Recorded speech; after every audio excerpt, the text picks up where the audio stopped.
Hey guys, this video has been a long time coming, especially since I did the original playthrough about a year ago now. Yikes.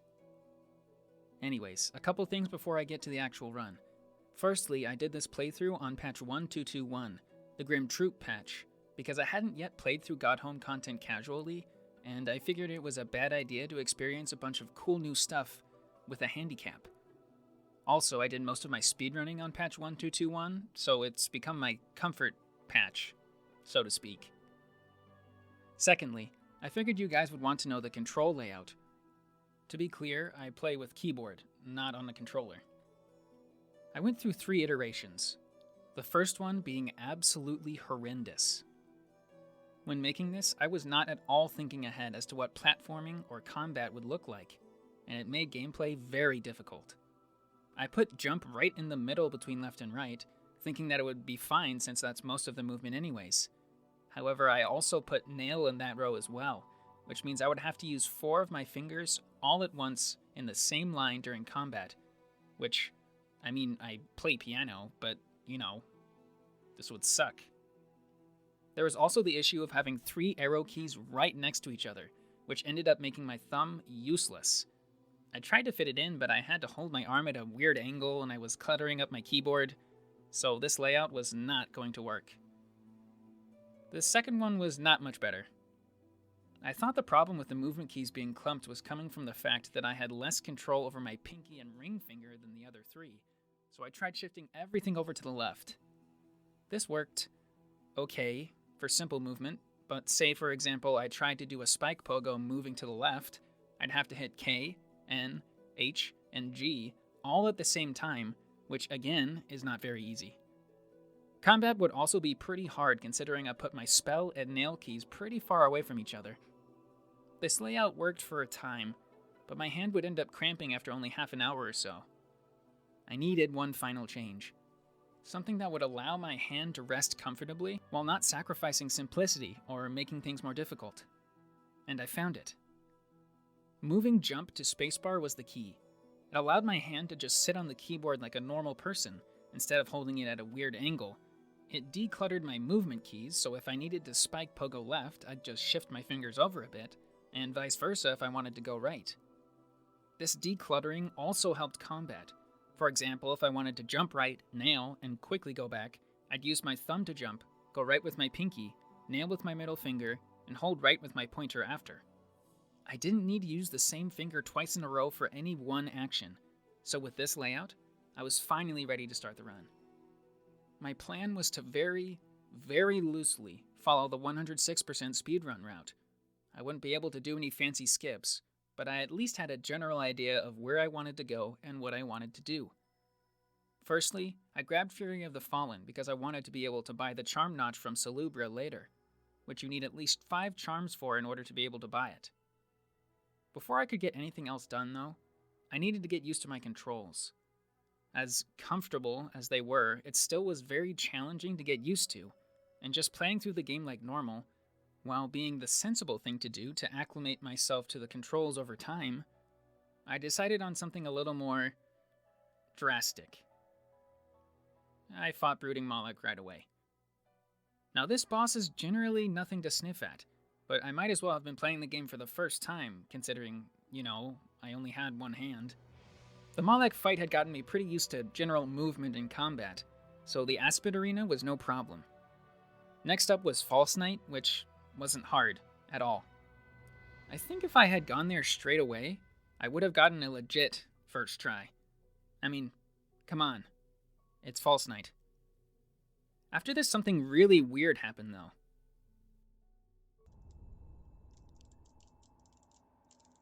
Get up. It's on Tuesday, not Thursday, Dwango. Can I get up, please? Why am I not waking up? Yes, it's tomorrow. Remember? Why am I not waking up? What's going on? I'm pushing all the buttons. Hello? What? What is happening? I literally would not wake up. This went on for about a minute before the knight finally stopped hitting the snooze button and got back to work. Going through Ancestral Mound was no issue. I even tried to practice some upswings on nail pogos, which were still pretty uncomfortable for me. Anyways, I killed the Balder and went on to Green Path, where I decided to try a fireball skip, just because. Right. Okay. Hup! Alright, I actually want to try it, though. I actually want to try it. Okay, jump earlier. Ah! Oh, I pushed the wrong button. Okay, here we go. Hup! Oh, no, I could have done it. Oh, I could have done it. Dang. Ugh. Close, but not close enough. I grabbed the first bench just in case, then figured I may as well try to get the second fireball skip, which went about as you would expect. I ended up having to do the mosquito skip of shame. Next, I killed Vengefly King for the money, not to save Zote. If I had a choice, I would let Zote die every time, but 65 Geo is a lot early game, so my hands, or rather my singular hand, is tied. Next, I got the Geo from the Moss Knights, which ended up being a close call, but I healed up no problem and went on to fight Hornet. The fight was fairly challenging, but I was starting to get used to my controls, so there was only one close call where I got down to 1 HP, but I ended up collecting the Mothwing Cloak on the actual first try. Unlocking the dash made general movement a lot easier, and if we glance back at the controls, it didn't interfere with any mechanics I already had going on, so I was able to work this into my movement pretty easily. Anyways, next up was getting Mantis Claw. In my head, Explosion Pogo wouldn't be too hard, but after one try, I was on 2 HP, which is not enough to keep trying, so I went the normie way. On the way, I fell on some acid, which sent me to 1 HP, which I had to stay on for a really long time, as I was too scared to try and fight anything. I sat here for a while trying to figure out what to do. And then, this happened.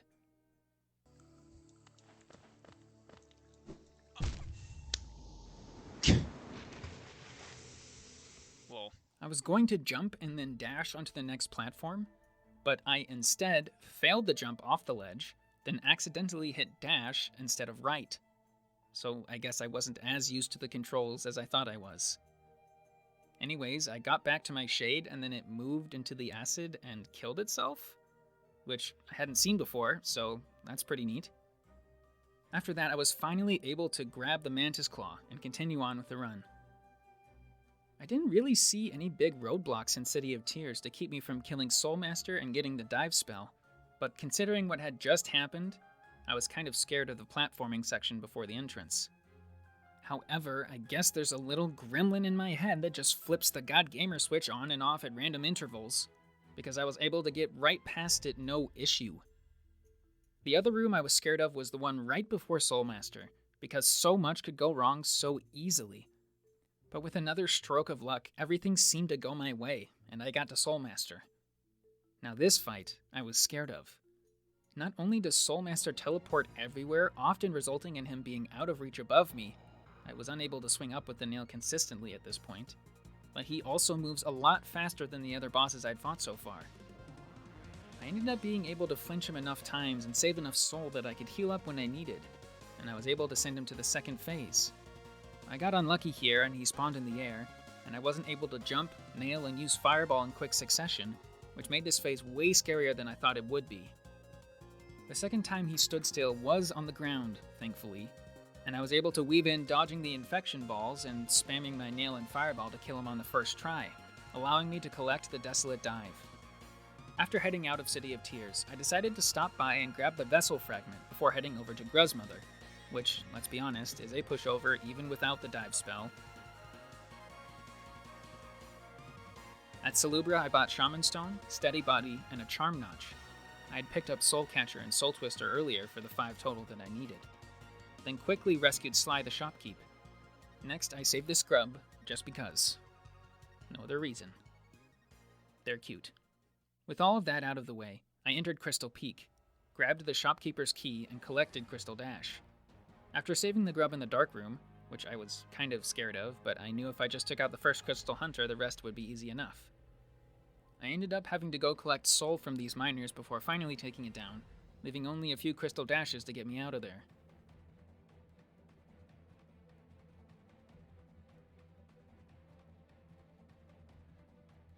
Then comes Crystal Mound, which would be the first real platforming test for the playthrough, because while there had been some platforming segments before, none of them were as punishing as dying in here would be. Also, I'd gotten cocky about my platforming before, and we know how that went. So here's what happened. Oh my, I'm so stressed out right now.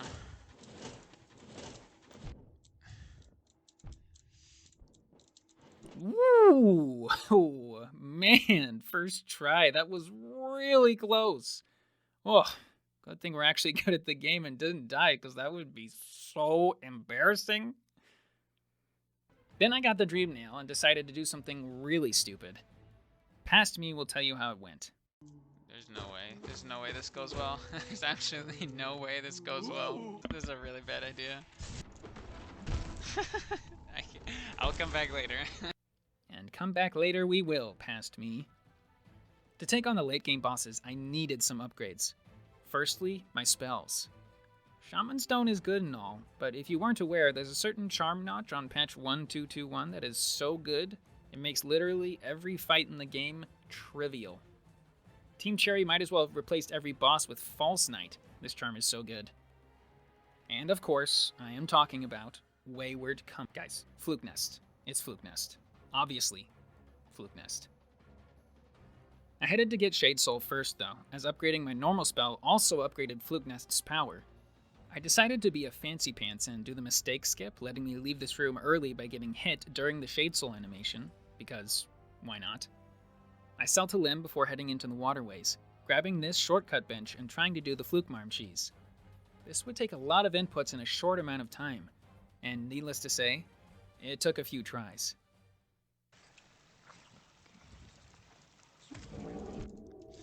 I'm just. I almost used two hands. I was so freaked out. Can I leave? She's not. Oh, she is. Oh, she is. I'm so. I'm scared. Jump left, jump right. I messed up.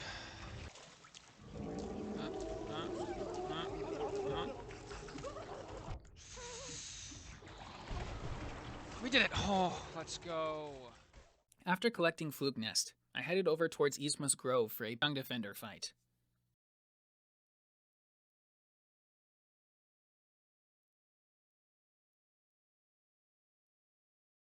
After fighting normal Dung Defender, I took the Weenie Hut Jr. route to Yzma's Grove because there was no way I was going to try the Spike Tunnel skip.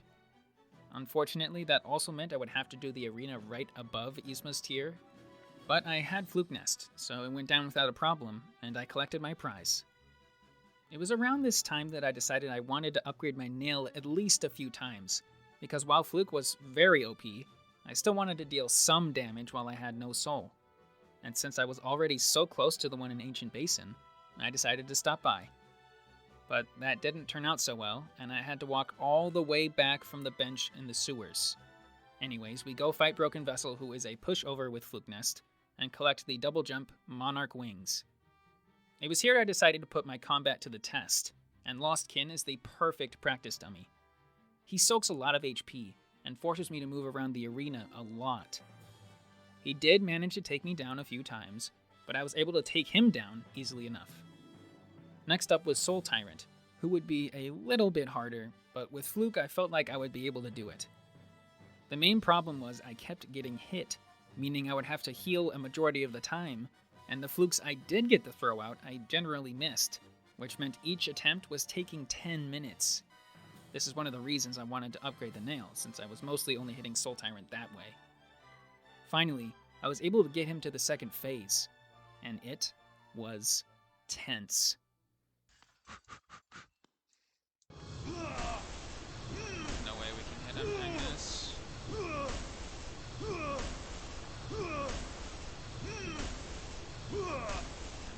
Oh, and he spawned on the ground. That would have been so good with Soul.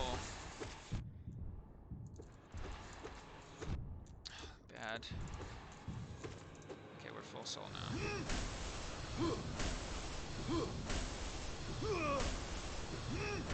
What? Wrong button! Oh no. just gonna play it safe, wait for him to spawn on the ground. Ah! Leave me alone, leave me alone. Please.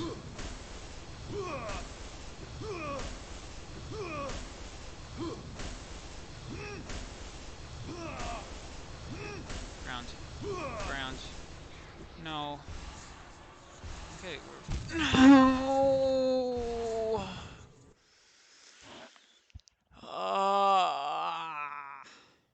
I had been streaming for around 6 hours at this point, and I was getting frustrated, so I decided to call an end to the first day.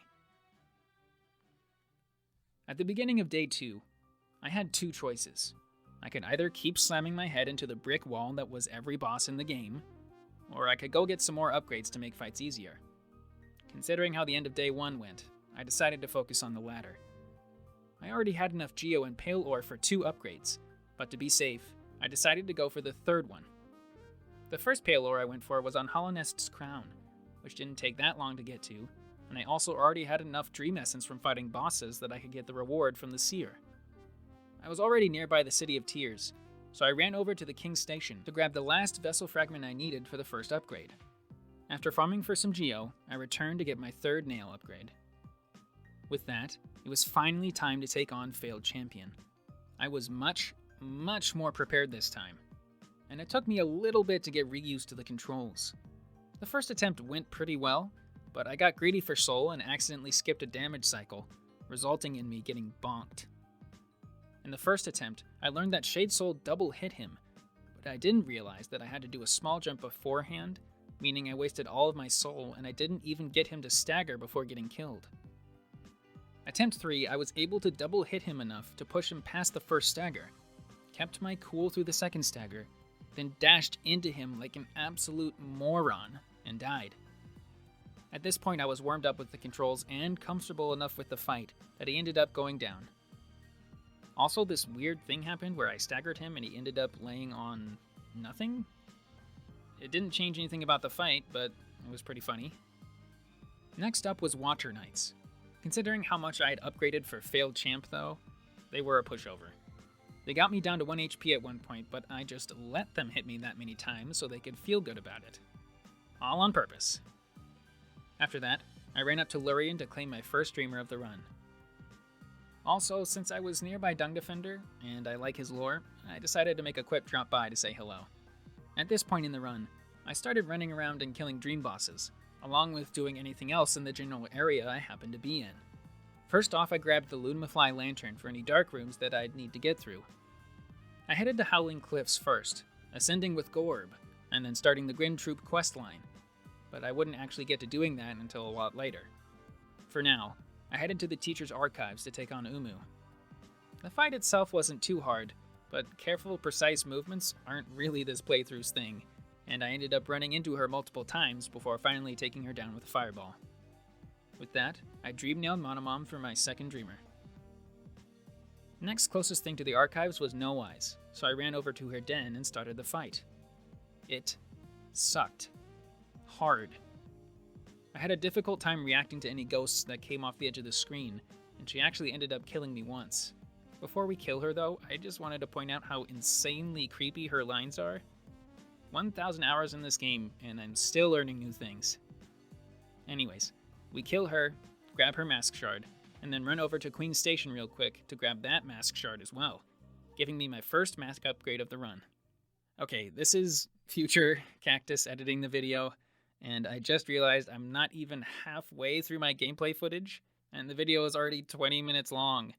So I decided to have a little fun and see how much of the script I can read through in one breath, just to expedite the process a little bit. Here goes. I went to Kingdom's Edge, bopped Hornet 2, collected the King's Brand, went to the Hidden Station, opened the Abyss, collected Shade Cloak, entered Queen's Gardens, died in Queen's Gardens, cried on the inside, stagged at Queen's Station, entered the gardens through the side this time, got my shade back, took a quick break, saved a grub, killed Marmu, killed Tyrant Lord, said hi to White Lady, entered Deepness, said hi to the Mask Maker, fell on purpose to go say hi to Midwife, entered Beastin, got the third Dreamer Hair, killed Galian, said hi to my twin brother who let me borrow his Pale Ore because that's what family does. Jesus Christ, I just skipped through 4 hours of footage. Next, we return to Dirtmouth for some grub ASMR. Whee! Whee! Whee! This is nice. Next, we beat up Elder Hu because he was the last Dream Warrior I needed to kill before I could get both Dream Gate and the Awakened Nail. With that, I decided to end off day 2 with taking a visit to the Shrine of Believers, specifically because I couldn't remember the last time I'd been there. The next day, I woke up on Leg Eater's bench somehow. I don't remember how I ended up here, and there was no footage between the end of day 2 and the start of day 3, so maybe I did something offline? No idea. Anyways, it was time for White Palace. I couldn't really decide what footage to keep here. I figured the whole White Palace run was interesting to do with one hand. Unfortunately, I am still worrying about how long this video is going on, so I'll just leave you guys with the highlights. Present day, Cactus here. Sorry for the jarring change in microphone quality. I'm just now deciding that I don't want this highlight thing to be in this video. I'm going to make a separate, smaller video with the highlights, which includes One-Handed Path of Pain. So if you don't want to miss that, go check that out. But yeah, we're just going to skip ahead past this for now. Sorry. After collecting King Soul, I went all the way to the Abyss just to find out that I had forgot to equip it. So after heading back up and then down again, I finished the Abyss climb for Void Heart.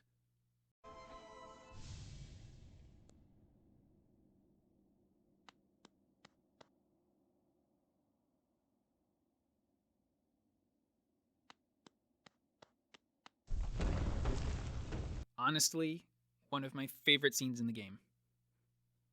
After this, I decided it was finally time to do the Grim Troop quest, because I couldn't call myself a god gamer if I didn't beat every boss in the game with one hand.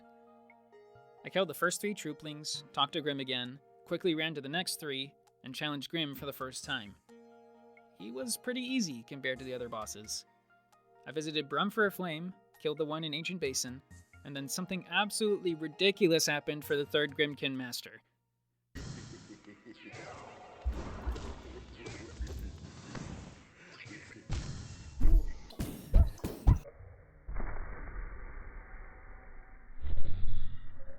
If anyone knows how the heck I got hit here, please let me know in the comments. I got my revenge on him and headed over to the Collector since I was already fairly close by when another weird thing happened. I killed him, but for some reason I couldn't interact with him with my nail. However, Grimchild was doing damage, so he eventually did go down. I saved the 3 grubs and decided to do a little bit of foreshadowing. The next idea I have for like a playthrough like this, probably a really, really bad idea, and also probably impossible. But I was thinking about doing it blind. Next up, I went over to White Defender, who was a little more fast-paced than the other bosses, so while he ended up giving me some trouble initially, I managed to take him down on the 3rd try. Next was Markoth, for some reason. I could have done him at the same time as Collector, given that they're right next to each other, but I guessed past me had other plans. After Markoth was the 3 Colosseum Trials, which going into I thought would give me some amount of trouble, but they ended up going down without any deaths, which I was pleasantly surprised about. Somehow I had managed to get this far without doing Mantis Lords, so I ran over to Fungal Wastes real quick to take them out. Then I did something really stupid. I decided to beat Grey Prince Zote. That wasn't the stupid thing. He was probably the boss I had the most difficulty with up to this point. He was very fast-paced, he kept summoning Zotelings that I couldn't keep up with, and his patterns were too sporadic for me to get used to. I did manage to take him down eventually, but somehow I didn't know about the candle system involved with him. Oh my gosh, what is he foreshadowing? I can't wait to see. Anyways, I took a break from Zote to go fight Nightmare King Grim, who I was really excited for. He was my favorite fight casually, and I always enjoy it. I thought GPZ was fast, but Nightmare King Grim was on another level. On top of that, everything dealt 2 damage to me, which meant that I couldn't lay low and play safe to heal up, as NKG gives you no opportunity for rest unless he's been staggered. The first and second tries went okay, kind of, but on the 3rd try, he absolutely kicked my ass. After that attempt, I decided to put on my gamer pants and get serious. This time, I only went for damage when I knew it was absolutely safe for me to do so. After I got the heal off, it wasn't much longer before NKG went down. Here's the bit I was foreshadowing about. I decided to absolutely try hard GPZ, to the point where all of his attacks were dealing 4 damage apiece. This took me 3 hours. I did nothing but fight GPZ for 3 hours. I don't know how I didn't absolutely lose my mind.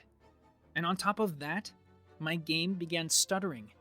Your video isn't lagging, the footage didn't get corrupted. This is literally what was happening in my game. I tried restarting Hollow Knight. I tried restarting my computer.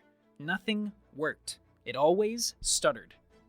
I was tired as hell, and my brain was mush, but I didn't want to save just the final boss for another day. So I tried to power through it, and it was hell. Not only did the screen stutter, but it also ate my inputs. After another hour and a half of smashing my head into this brick wall, I finally got the fight I needed.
This entire thing took me around 4 days to complete, with a total of 12 hours and 32 minutes of playtime, 23 deaths, not including all the GPZ attempts and the deaths I took because of the stuttering, and 38 bosses killed.